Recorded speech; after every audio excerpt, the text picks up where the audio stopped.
I want to live in a country that's built on values like respect, love, openness, diversity, true cultural diversity. You know, I want to live in a truly peaceful, harmonious place with justice.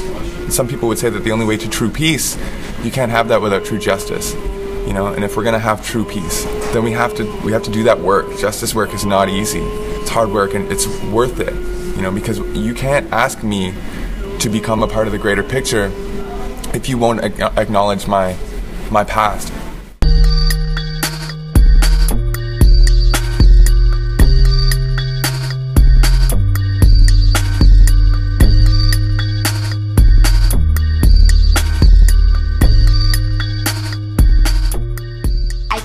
Because I thought it would be a good way to get to know more people and to get to know more what people go through every day in their experiences, and to also share mine. I guess I want to see more of a sense of togetherness and less stereotyping and less oppression.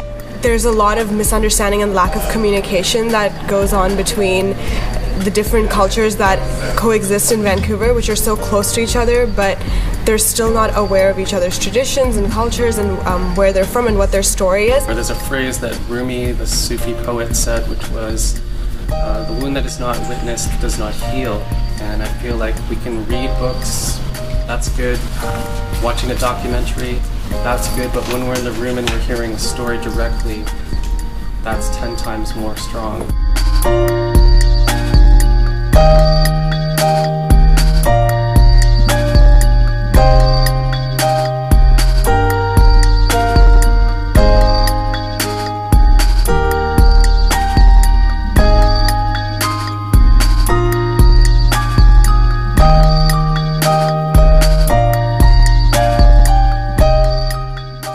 Together people from so many different backgrounds and kind of pushing the barriers, people challenge themselves together. I think there's so much that can happen when we bring people together and we actually force them to think about issues that we've all been thinking about in the back of our heads, but there's actually not been a sort of process and opportunity to work together as a group, and that's the purpose of the summit. HIAS means to work together. A space to continue the dialogue between immigrant and refugee youth and native youth, to find ways to learn about each other, share stories, and also build bridges, and understanding the different barriers that both communities face, and also the specificities of the experiences and ways to work together in solidarity. It's a very unique situation in Vancouver. You know, it's the unceded Coast Salish territories of the Squamish, the Musqueam, and the Tsleil-Waututh nations. You know, and so unceded territory, meaning that this land was never ceded, it was never given over to the crown, there was never any treaty signed here, so very much this whole urban sprawl is built upon indigenous lands. Does that mean the land I'm living on, my house, is not mine and it can be taken away from me? I think people actually do still have those questions. Just by understanding each other's stories, I think is one step forward. Because so often we look at each other but we really don't understand or care sometimes. The 13th Prime Minister, Bakr, he allowed federal elections in 1960. The first election was 1962. Before this, we were just wards of the state. We weren't citizens. My son is about to turn 4, and if the residential school system was still in place, he would be almost at the time where the Indian agent would come and take him, put him in a school where he would not be allowed to speak his language. He would not be allowed to practice his culture. And if he did those sorts of things, he would be punished for that. What are the things that we actually have in common and we can use as resources together as we live in this very culturally diverse climate? I mean, we can't really solve a problem that we don't know about. It's important for me to learn about them, to learn about the history of colonization, and also to share some of the similarities we face with indigenous people and celebrate the differences.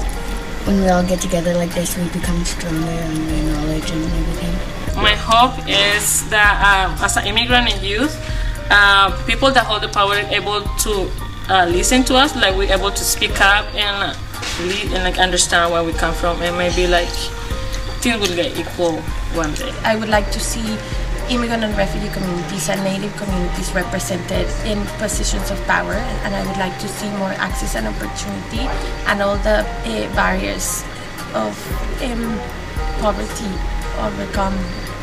Our responsibility after we leave this place, I think that's really important. Yeah, we can come here, we can talk about it, we can share our stories, but what do we do when we're out of this place and we're back in the world, if you will? It's youth being engaged, because we're the next generation that's going to be in power. In the power, the Staircase of Oppression workshop, we learned about how the middle-aged population is the one in power and how youth are the one that are often seen as oppressed. And I think now that we're going to be getting to that age where we're going to be in power, we can really change that. Across many cultures, there's this prevalent sense of urgency to do this work now. I mean, my continuing going forward is to try to create more of these sessions and dialogues.